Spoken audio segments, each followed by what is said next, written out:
saya pun lagi belajar sama panjenengan masyarakat.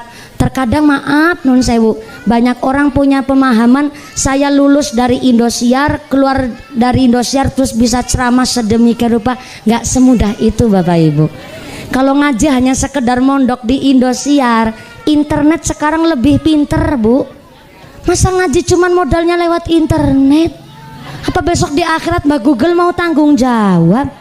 Si ceramah begini saya konsep dulu, saya ngaji dulu, prihatin dulu di rumah. Bagaimana latihannya dari umur 8 tahun saya latihan ceramah. Dari habis isya sampai subuh, dari isya sampai subuh tiap hari. Ngantuk sebentar saja nggak boleh sama bapak saya. Supaya apa? Ngaji kok dari isya sampai subuh. Kuat meleknya saya praktekin sekarang Bu. Saya jarang banget tidur. Paling tidur di perjalanan Bu. Paling 10 menit. Itu juga dinamakan bukan tidur sempurna, tapi menurut saya luar biasa nikmat. 10 menit tidur terus datang di sini langsung fresh lagi 10 menit itu udah luar biasa. Makanya tadi jujur saja Pak Banser ini nggak protokoler ini. Kan perjanjiannya jemputannya di terminal Karangpucung. Oh, saya mampir ke Alfamart yang sebelum Karangpucung, yang sebelah kanan jalan dari arah wetan, yang setelah pom bensin itu. Kenapa saya mampir Alfamart padahal saya lagi puasa? Supir saya perlu nginum. Walaupun saya puasa, tapi kan supir perlu otak cerdas. Bawa mumpuni loh, bawa nyawa. Perlu udut, perlu kopi. Iya, perlu ngerokok dan lain sebagainya. Maka saya mampir ke Alfamart.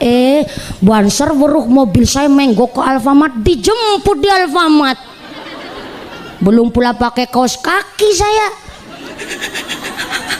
Akhirnya, wih, Pak Banser langsung kaos kakian, banter banget saya.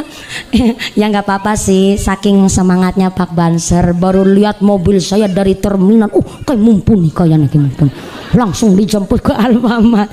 Nah, itu maksud saya kenapa saya di perjalanan tidur 10 menit udah sempurna, karena memang dari sini pindah lagi ke Cimanggu, dari Cimanggu nanti malam di Prokerto. Ini saya perlu waktu. Kenapa saya masih sehat? Alhamdulillah, karena dari sejak kecil udah biasa begitu Bu. Udah biasa puasa dari kecil pula. Udah jadi angon wedus tiap hari. Wedus kedingon rewel-rewel Bu. Namanya wedus. Weruh. Baru ada tanaman hijau tapi kan gune tanggane. Terus ngomong dus-wedus aja, tetap dipangan baik.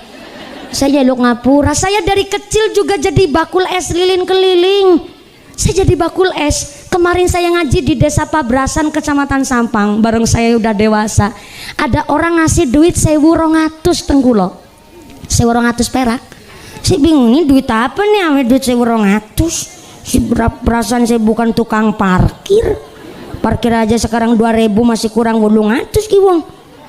Ini duit apa Pak? Ternyata dia bilang, dulu pas saya lagi gebyok nang sawah, jenengan adol es aku utang.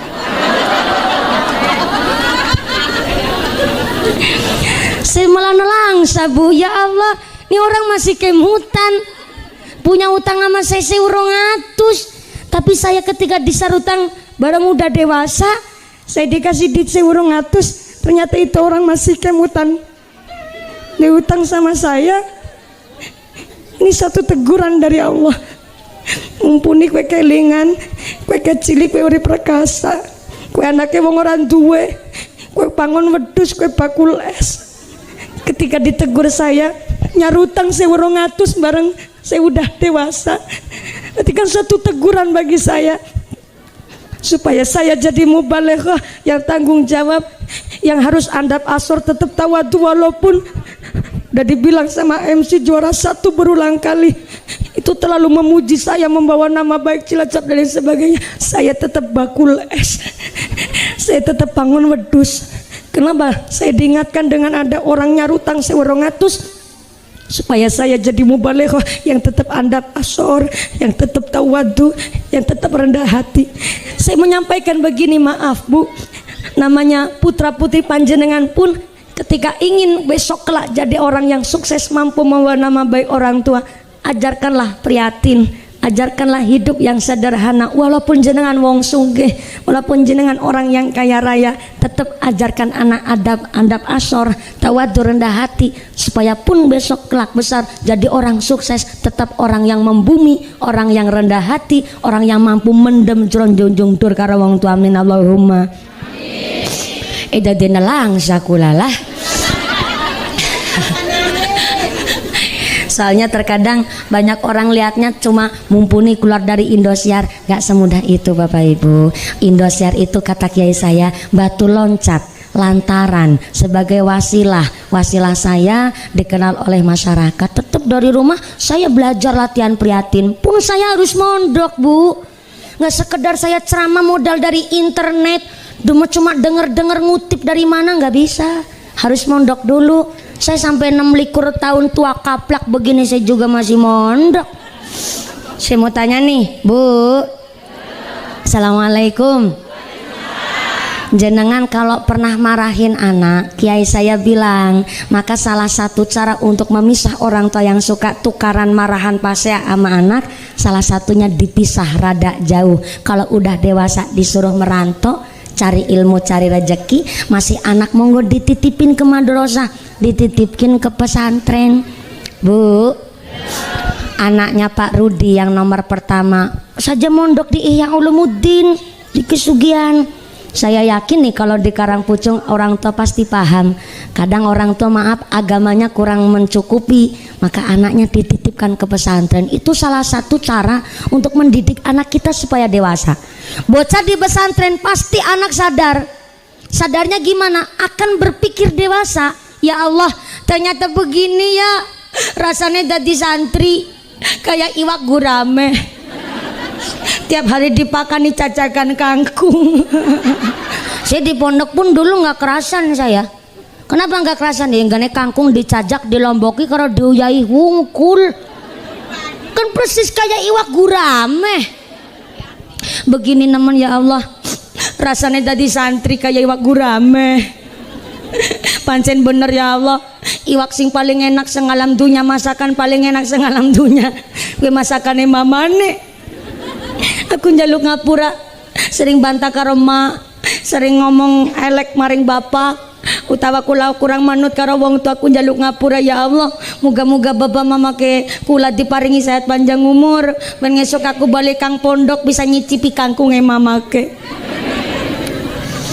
Anak pasti di pondok itu berpikir dewasa Bu, mandiri. Akhirnya apa? Wong tua di rumah pun pasti ikut mikir, ya Allah, kayak anaknya nang pondok bisa urip apa ora ya. Lagi nang omah mangkat sekolah cawet bae disanding-sanding ngena. Nang pondok kon ngumbai cawet dewek. Ki bocah nang pondok mangan apa? Sehat apa ora? Muga-muga anakku duwe ilmu-ilmu sing manfaat barokah. Sing manut karo Pak Kiai. Hasil maksud goning luruh ilmu. Barang anaknya bali dari pondok isine koreng sama gudik. Plus tuma. Ya Bu ya, yang anaknya di pondok pasti paham pisan. Maaf, walaupun anak di pondok sampai korengan gudigen gak apa-apa Bu. Udah penyakit parah hiki, cuma koreng sama gudik.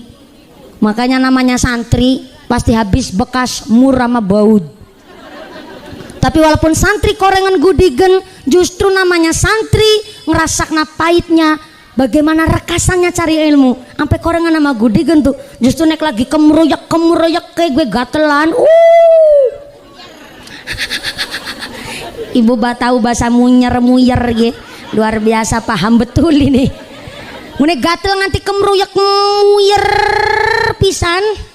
Justru itulah ilmu dari pakai manfaat banget buat santri-santri dan anak-anak kita semua. Amin Allahumma. Amin Allahumma.